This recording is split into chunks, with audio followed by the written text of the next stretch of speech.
Yang berikut, Mas Menteri, kami sangat berharap karena dari guru penggerak ini banyak sekali teman-teman guru yang masih honorer.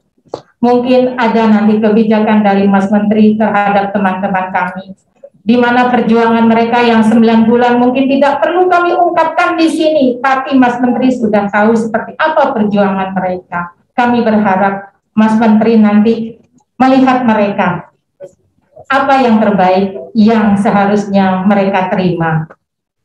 Untuk guru honorer, guru penggerak, tolong sabar, sedang kami carikan solusi untuk itu. Dengan kebiasaan selalu kita nggak pernah janji-janji buta, tapi kalau kita bilang lagi diusahakan, biasanya sedang ada usaha yang beneran, ya. Jadi tunggu. Ingat untuk honorer, tiba-tiba jadi 500.000 formasi terbesar selama 10 tahun terakhir, kan tiba-tiba terjadi gitu. Saya nggak janji-janji apa-apa. Nah, jadi daripada mendingan saya janji-janji langsung nggak ada yang datang, ya kan? Mendingan saya bilang, ya coba kami usahakan. Gitu.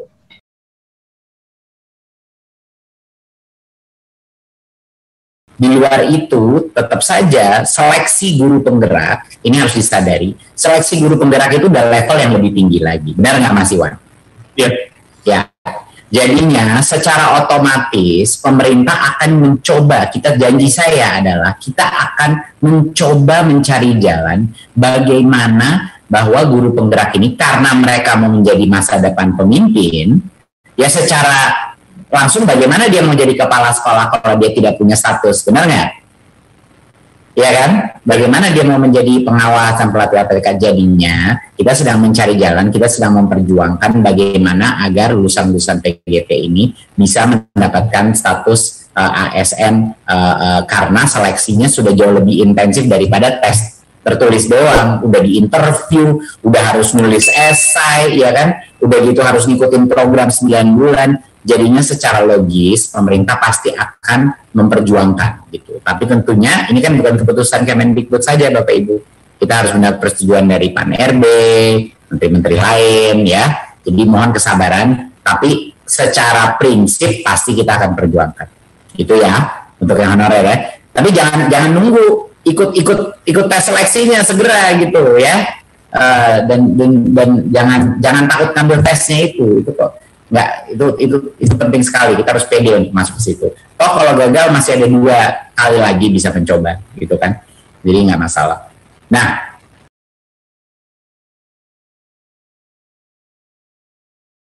itu dia akan menjadi kepala sekolah masa depan kita, pengawas dan guru-guru dan juga gurunya guru. Jadi misalnya guru-guru di LPTK atau di program-program PPG, asesor itu akan menjadi lulusan dari guru penggerak.